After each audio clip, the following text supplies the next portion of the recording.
Welcome to my channel top lines defence info. मैं आपका दोस्त अविनाश लाया हूं टॉप लाइन्स डिफेंस अपडेट। तो चलिए शुरू करते हैं। मोदी के द्वारा एससीओ समिट के लिए चाइना पहुंचते हुए एक मैसेज अमेरिका के ट्रम्प के पास पहुंच गया है। इस बार मोदी और इंडियन गवर्नमेंट को कम आंकना उनके लिए एक बड़ी भूल होने वाली है। ट्रम्प के द्वारा इंडिया तथा पाकिस्तान के बीच हुई जंग को खत्म कराने का श्रेय जबरदस्ती लेने के प्रयास को जब से मोदी ने विफल कर दिया है, तब से ट्रम्प अपना आपा खो चुके हैं और इसी आपे के चक्कर में 2 दशकों से चली आ रही अमेरिका तथा इंडिया की फ्रेंडशिप को बर्बाद करने में लगा हुआ है। पाकिस्तान को तो खैर डोनाल्ड ट्रम्प ने धमका के या ललचा के अपनी तरफ बोलने को मजबूर कर दिया था, क्योंकि वो तो वैसे भी अमेरिकी डॉलर के आगे हमेशा अपनी इज्जत का सजदा करते आए हैं। लेकिन इसी के साथ पूरी दुनिया को ये भी मालूम चल गया है कि असल में पाकिस्तान को चला कौन रहा है। खैर, अमेरिकी डॉलर पाके पाकिस्तान ने तो डोनाल्ड ट्रम्प को नोबेल प्राइज भी देने की घोषणा कर दी थी,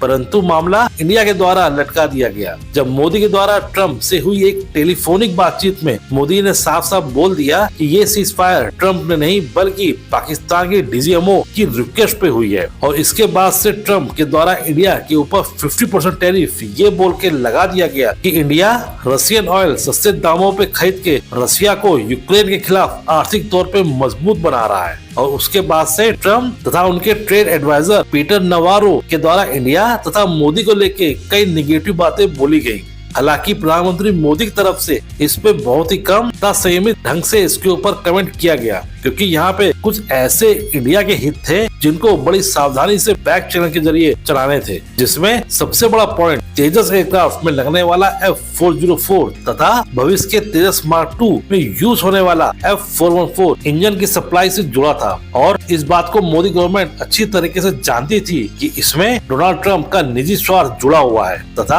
अपने इसी स्वार्थ को पूरा करने के चक्कर में कहीं ट्रम्प इसकी सप्लाई को और डिले ना करवा दे। लेकिन साथ ही साथ ये भी जरूरी था कि डोनाल्ड ट्रम्प की महत्वाकांक्षा के आगे इस बार झुकना नहीं है, क्योंकि इससे पहले एक बार अमेरिकी दबाव के आगे झुक के इंडिया ने ईरान से कच्चे तेलों की आपूर्ति बंद कर दी थी। लेकिन इस बार इंडिया ने ट्रम्प की बात मान के रशिया से क्रूड ऑयल लेना बंद कर दिया। तो जहां एक तरफ इंडिया की साख धूमिल होगी, तो वहीं ट्रम्प हर बार अपनी मनमानी करता हुआ इंडिया के ऊपर हर दूसरी चीज को लेके भी बार बार सैंक्शन लगाता रहेगा। हालांकि अमेरिका के द्वारा चाइना के ऊपर अभी कोई टैरिफ नहीं लगाया गया है, क्योंकि ऐसा करने पे चाइना अमेरिका की कमजोर नस दबा देगा, जो कि चाइना के द्वारा रेयर अर्थ मिनरल की आपूर्ति के रूप में अमेरिका को की जाती है। अब हम वापस लौट के आते हैं उस एक्शन के ऊपर जो कि इंडिया को कभी न कभी अमेरिका के खिलाफ संयमित ढंग से लेना था, और वो अपॉर्चुनिटी मिली चाइना के द्वारा एससीओ को ऑर्गेनाइज करवाने पे, जहाँ एक ही मंच पे वो सारे देश मिलेंगे जो कभी न कभी अमेरिका के द्वारा बुली किए जाते रहते हैं।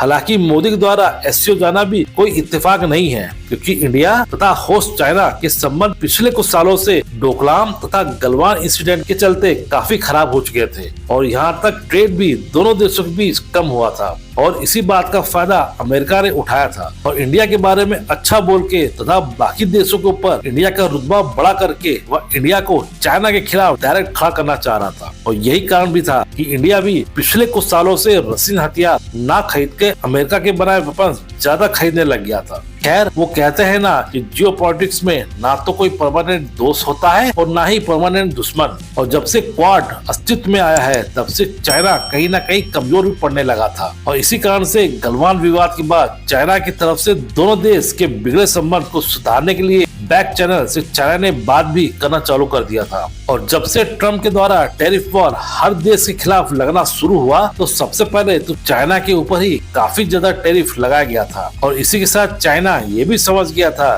कि यही वो मौका है कि जब रशिया तथा इंडिया को साथ लेके अपना अलग ही हिसाब बनाया जाएगा। खैर, मोदी ने एससीओ में चाइना तथा रशिया दोनों के साथ पहले जहां 1-to-1 मीटिंग करी, तो वहीं बाद में एक साथ आकर भी अमेरिका को सिग्नल दे दिया कि अब वर्ल्ड ऑर्डर चेंज होना शुरू हो चुका है। ट्रम्प के द्वारा की गई इस बचकाना टैरिफ वाली हरकत से अब इंडिया वापस रशिया की तरफ आना शुरू कर चुका है, और अब इस बात के भी काफी चांसेस हैं कि इंडिया अपने आर्म फोर्सेस के लिए रशियन वेपन को अमेरिकी वेपन्स के ऊपर प्रेफरेंस देगा, और अब शायद हमें बहुत ही जल्द रशियन Su-57 इंडियन एयरफोर्स के अंदर आते हुए दिखाई पड़े। हालांकि कई पॉलिटिकल एक्सपर्ट अब भी चाइना तथा इंडिया के फ्रेंडशिप पे सवाल उठा रहे हैं। तो यहाँ पे उनका डाउट करना उचित है, लेकिन हमें ये भी नहीं भूलना चाहिए कि जहाँ इंडिया को चाइना की जितनी जरूरत है उतना ही जरूरत चाइना को इंडिया की भी है। खैर, अब ये देखना काफी इंटरेस्टिंग होगा कि मोदी की चाइना विजिट के बाद अमेरिका का अगला कदम क्या होगा।